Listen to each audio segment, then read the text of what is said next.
Hello my dear students, मैं जहांगीर आलम। आज मैं लेके आया हूँ आप लोगों के लिए 10वीं क्लास का रसायन शास्त्र।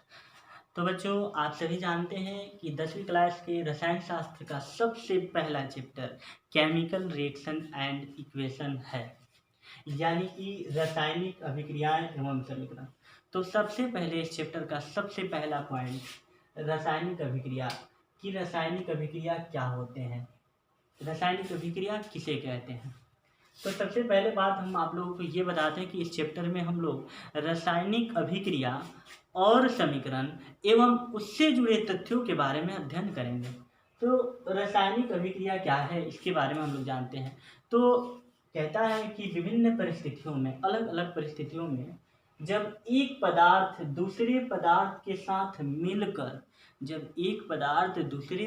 के साथ मिलकर या स्वयं अपने आप ही एक या अधिक नवीन पदार्थ प्रदान करता है और नवीन पदार्थ के गुण मूल पदार्थ के गुण से क्या होते हैं, भिन्न होते हैं। नवीन यानी कि नया। अब जाहिर सी बात है कि जब दो पदार्थ मिलकर किसी तीसरे पदार्थ का निर्माण करते हैं, चाहे एक ही पदार्थ, कहने का मतलब कि दो अणु मिलकर, देखिए बच्चों, दो अणु मिलकर एक तीसरे अणु का निर्माण करते हैं, या कोई एक अणु खुद अपने आप से मिलकर किसी, मान लीजिए ये अलग अलग है, ए और बी है, ए और बी मिलकर क्या बना रहा है, सी बना रहा है। क्या बना रहा है बच्चों, सी बना रहा है। और यहाँ पे ए मिलकर ही किसी नए पदार्थ बी का निर्माण कर रहे हैं। तो वही है कि विभिन्न परिस्थितियों में, अलग अलग परिस्थितियों में एक पदार्थ दूसरे पदार्थ से मिलकर या स्वयं अपने आप, ठीक है, या स्वयं अपने आप मिलकर एक नवीन पदार्थ, यानी एक नवीन पदार्थ, एक या एक से अलग भी हो सकते हैं, एक नवीन पदार्थ का निर्माण करते हैं। नवीन यानी कि नए पदार्थ का निर्माण करते हैं। और जब नया पदार्थ बनेगा तो संभवतः इसके गुण और इसके गुण में क्या होगी, असमानताएं होंगी, यानी कि दोनों का गुण समान नहीं होगा।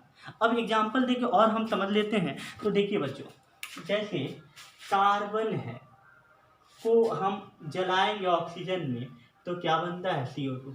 कार्बन का सूत्र C होता है, ऑक्सीजन O2, और क्या बना, CO2। या CaCO3, ये है कैल्शियम कार्बोनेट, इसको जब हम गर्म करते हैं तो CO2 और CaO बनता है, ठीक है।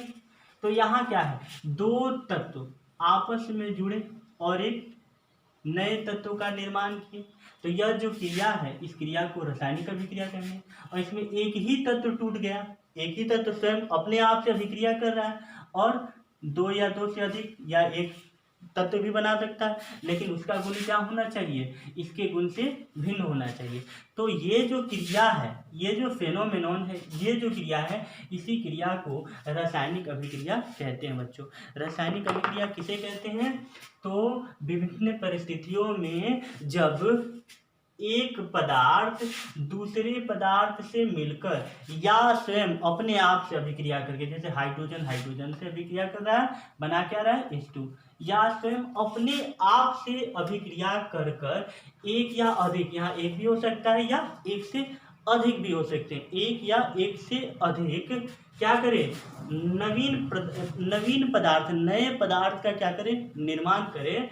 और जब नवीन पदार्थ बनेगा तो जाहिर सी बात है कि नए का गुण प्रारंभिक तत्व के गुण से क्या होगा, भिन्न होगा, अलग होगा।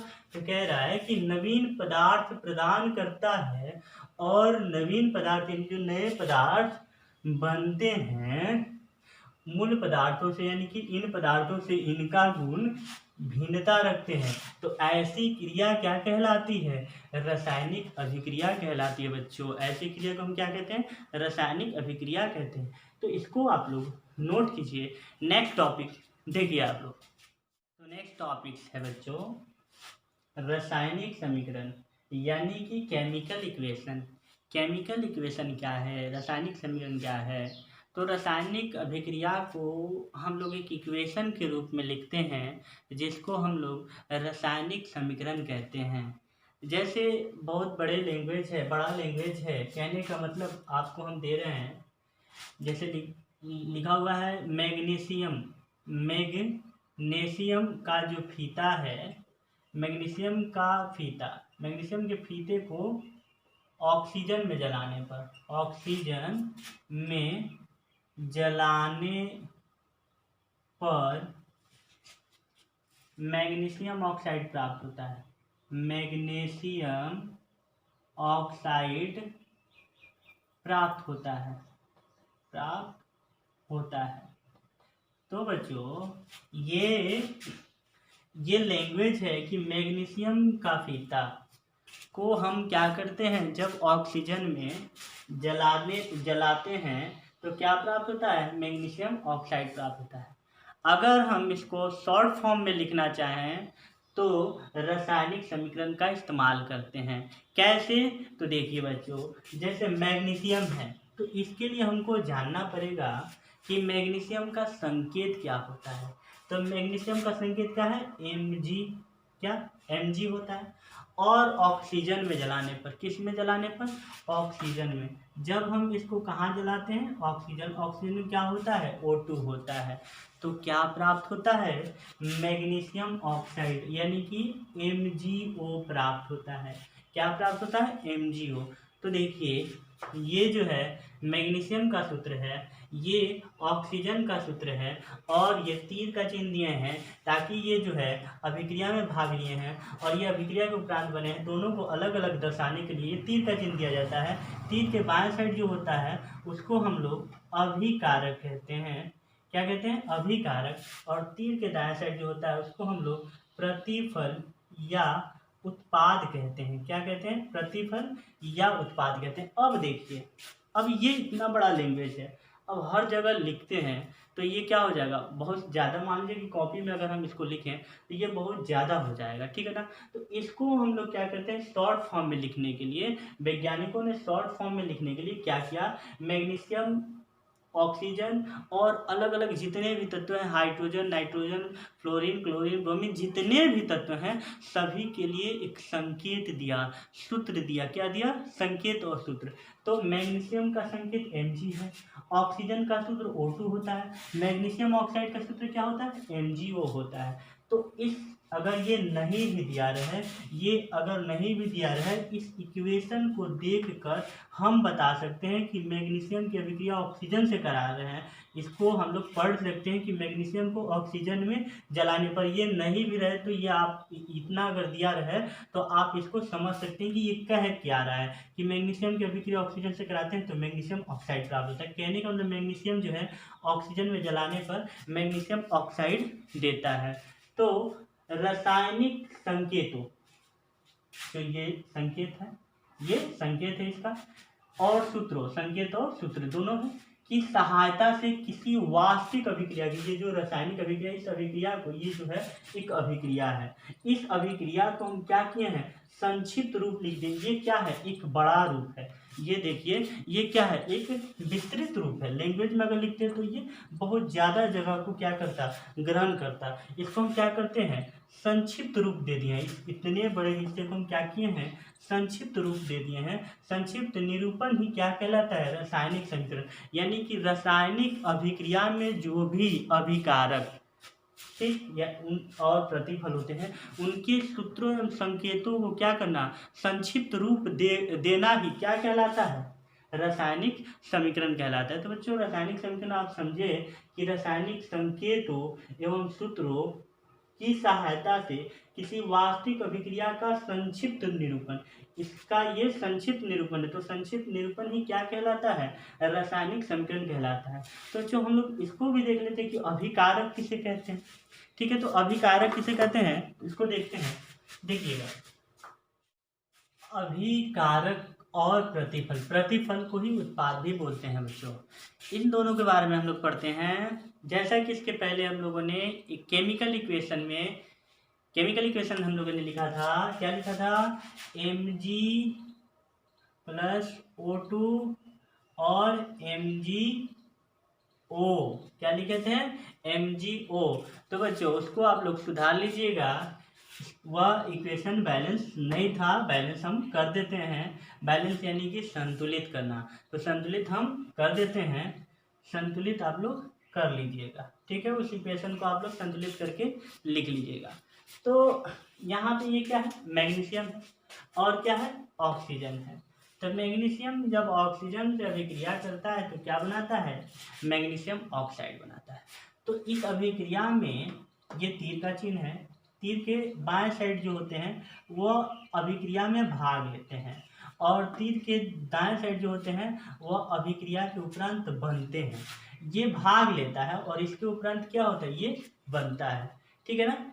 तो देखिए, जो अभिक्रिया में भाग लेते हैं उनको हम लोग अभिकारक कहते हैं।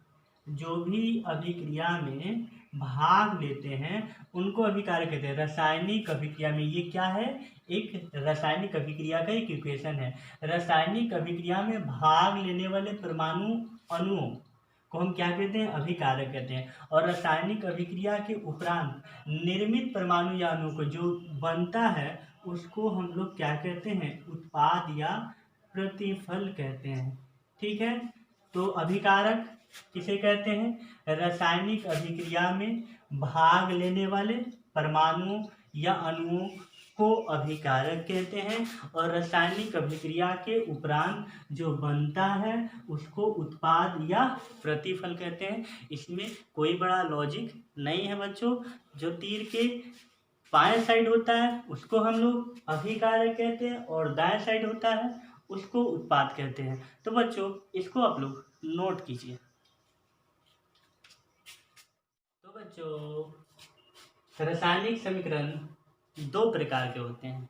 एक होता है संतुलित रासायनिक समीकरण और एक होता है असंतुलित। संतुलित यानी कि बैलेंस्ड इक्वेशन और एक होता है असंतुलित समीकरण यानी कि अनबैलेंस्ड इक्वेशन। तो संतुलित और असंतुलित रासायनिक समीकरण क्या है, तो इसके लिए मैं दो एग्जांपल आप लोगों को दे के समझा रहा हूँ। देखिए, Mg + O2 MgO2, ठीक, Mg + O2 Mg। अब देखिए बच्चों, ये दो समीकरण आप लोगों के सामने हैं। तो जैसा कि हम सभी जानते हैं कि समीकरण का जो बायां हिस्सा होता है, तीर के बाएं साइड जो होता है उसको हम क्या कहते हैं, अभिकारक कहते हैं। अभिकारक जो भाग लेते हैं उसको अभिकारक कहते हैं और जो बनते हैं उनको हम लोग क्या कहते हैं, उत्पाद, उत्पाद या प्रतिफल। ठीक है। ये क्या है, अभिकारक है, अभिकारक है। ये क्या है, उत्पाद है। अगर आपसे कोई पूछ दे कि ये जो इक्वेशन दिया उसमें अभिकारक कौन कौन है, तो अभिकारक मैग्नीशियम है और ऑक्सीजन है। और अगर पूछ दे कि ये जो इक्वेशन है उस इक्वेशन का उत्पाद कौन है, तो मैग्नीशियम ऑक्साइड है। ठीक है बच्चों, इस तरह हम लोग देखते हैं। तो आइए हम देखते हैं संतुलित समीकरण किसे कहते हैं और असंतुलित समीकरण किसे कहते हैं। तो दोनों का एग्जाम्पल हम बोर्ड पे आपको दे के समझा रहे हैं। देखिए, एक है संतुलित समीकरण। तो संतुलित समीकरण का मतलब हुआ कि दोनों तरफ, किसके दोनों तरफ, इस तीर के दोनों तरफ, तो एक तरफ अभिकारक होता है और एक तरफ उत्पाद होता है। क्या होता है, एक तरफ अभिकारक, बाएं साइड क्या होता है, अभिकारक और दाएं साइड क्या होता है, उत्पाद। तो दोनों तरफ अगर अभिकारकों के तत्वों के परमाणु की संख्या समान हो, बराबर हो, इधर जितना है उतना ही इधर हो, तो वह जो इक्वेशन है उस इक्वेशन को संतुलित समीकरण कहते हैं। और अगर समान न हो तो उसको असंतुलित। समान हो तो संतुलित। क्या समान, देखिए यहाँ मैग्नीशियम 2 को है, यहाँ पे भी मैग्नीशियम 2 है, यहाँ ऑक्सीजन क्या है, 2 लटका हुआ है, 2 है, यहाँ पे भी ऑक्सीजन क्या है, देखिए ये है आपके कॉमन लिया गया है तो 2 ही है ऑक्सीजन। तो दोनों तरफ देखिए मैग्नीशियम 2 मैग्नीशियम 2, ऑक्सीजन 2 ऑक्सीजन 2, तो दोनों तरफ दोनों अभिकारकों और उत्पादों की संख्या क्या है, समान है। तो यह समीकरण क्या है, संतुलित समीकरण है। और ये असंतुलित समीकरण वैसा समीकरण, वह समीकरण जिसमें अभिकारकों के विभिन्न तत्वों के परमाणु की ये जो संख्या है, उत्पाद के विभिन्न तत्वों के परमाणु की जो संख्या है उसके बराबर नहीं होगी, तभी वह समीकरण क्या कहलाएगी, असंतुलित समीकरण कहलाएगी। जैसे में Mg1 है, यहाँ पे Mg1 है, ये तो ठीक है, यहाँ ऑक्सीजन तो है लेकिन यहाँ ऑक्सीजन 1 है। तो इस प्रकार दोनों तरफ यहाँ पे मैग्नीशियम तो एक था, यहाँ पे मैग्नीशियम एक है, लेकिन यहाँ ऑक्सीजन दो है, इस साइड ऑक्सीजन दो है लेकिन इस साइड ऑक्सीजन एक है। इस प्रकार ये क्या है, अनबैलेंस है, यानी कि असंतुलित है। तो संतुलित समीकरण कब होगा, जब दोनों तरफ तीर के दोनों तरफ यानी बाएं दाएं दोनों तरफ अभिकारकों और उत्पादों के परमाणुओं के तत्वों की संख्या बराबर हो, तो उसको हम लोग संतुलित समीकरण कहेंगे। असंतुलित समीकरण जब अभिकारकों और उत्पादों के बीच मतलब के दोनों के जो परमाणु की संख्या, अभिकारकों और उत्पादों के परमाणुओं की जो संख्या वो असमान हो, समान न हो, तो वो क्या कहलाता है, असंतुलित समीकरण कहलाता है बच्चों। तो पढ़ते रहे एक बार, वह समीकरण जिसमें अभिकारकों के विभिन्न तत्वों के परमाणुओं की संख्या, उत्पाद के विभिन्न तत्वों के परमाणुओं की संख्या के क्या हो, समान हो, उसे संतुलित समीकरण कहते हैं। और वह समीकरण जिसमें अभिकारकों के विभिन्न तत्वों की संख्या उत्पाद के विभिन्न तत्वों की संख्या के समान न हो, समान न हो, क्या समान न हो, समान नहीं होती है, उसे असंतुलित समीकरण कहते हैं। एक बात और आप लोगों को मैं बता दूंगा कि असंतुलित जो ये समीकरण होता है, संतुलित समीकरण होता है, असंतुलित समीकरण का अस्तित्व नहीं है, ये समीकरण होता ही नहीं है, फिर भी आप लोगों की 10th की किताब में दिया हुआ है, इसलिए हम पढ़ाना पड़ा। यानी कि असंतुलित बोल के कोई समीकरण नहीं होता है। तो आप लोगों को के लिए मैं एक बात बताना चाहता हूँ कि आप लोगों के एग्जाम में संतुलित करने के लिए आता है, समीकरण दे दिया रहता है, जैसे यहाँ पे ये समीकरण है, ये समीकरण दे देगा अनबैलेंस यानी कि असंतुलित समीकरण दे देगा, और उसको क्या करना होता है, आप लोगों को संतुलित करना होता है। क्या असंतुलित रहता है उसको हमको क्या करना होता है, संतुलित समीकरण में बदलना होता है। यानी कि ये समीकरण दे देता है और इसको किसमें बदलना होता है, इसमें। तो संतुलित करने के लिए मैं आप लोगों को बताऊँगा, और उसके लिए आप लोगों को अगले वीडियो का इंतज़ार करना पड़ेगा। इसलिए बच्चों मैं आप लोगों से कहना चाहता हूँ कि मेरे चैनल को सब्सक्राइब करें, लाइक करें और